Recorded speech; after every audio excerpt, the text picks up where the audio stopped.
الكوبالت معدن أزرق أصبح منافسا للنفط، حيث أصبح هذا المعدن يفتح شهية الشركات العالمية الكبرى، ويسمى أيضا بالذهب الأزرق. يستخرج معظم الكوبالت من إفريقيا، وبالضبط من الكونغو، التي تعتبر أول دولة فيما يخص الإنتاج والاحتياطي.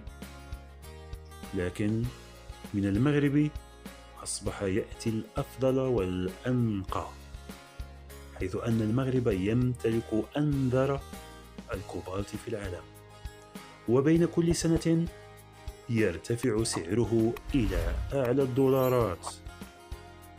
وأصبح الكوبالت اليوم يستخدم في أكثر التقنيات تعقيدا، ويصبح الأكثر طلبا خاصة في صناعة السيارات، حيث أنه يدخل في صناعة بطارياتها، ويساهم الكوبالت في جودتها وإطالة عمرها. من أين يأتي معدن الكوبالت المغربي؟ يأتي معدن الكوبالت بالمغرب من منجم بوزار بإقليم ورزازات، حيث يعتبر المغرب دولة رائدة في إنتاجه منذ 1928 من طرف شركة مناجم، وهي تعد اليوم أحد أكبر المنتجين العالميين للكوبالت الأكثر نقاوة في العالم. وهذا ما يميز الكوبالت المغربي، حيث يعد الأكثر نقاوة والتي لا تتوفر في أي مكان في العالم. وبسبب زيادة الطلب على هذا المعدن، خاصة من طرف شركات صناعة السيارات الكهربائية، بات المغرب وجهة الشركات العالمية حول العالم.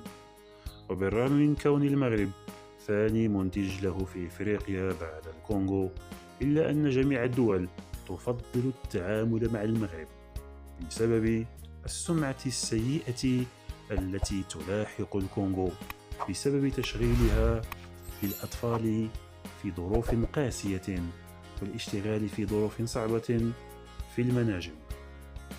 وأصبح المغرب اليوم يحتل المرتبة 9 عالميا في الإنتاج، حيث تنتج المملكة سنويا 2000 طن، ويبلغ الاحتياطي حوالي 18,000 طن. وما زال الطلب على الكوبالت مرتفعا، ويسعى المغرب حاليا لاستغلال هذا المعدن في مختلف المجالات.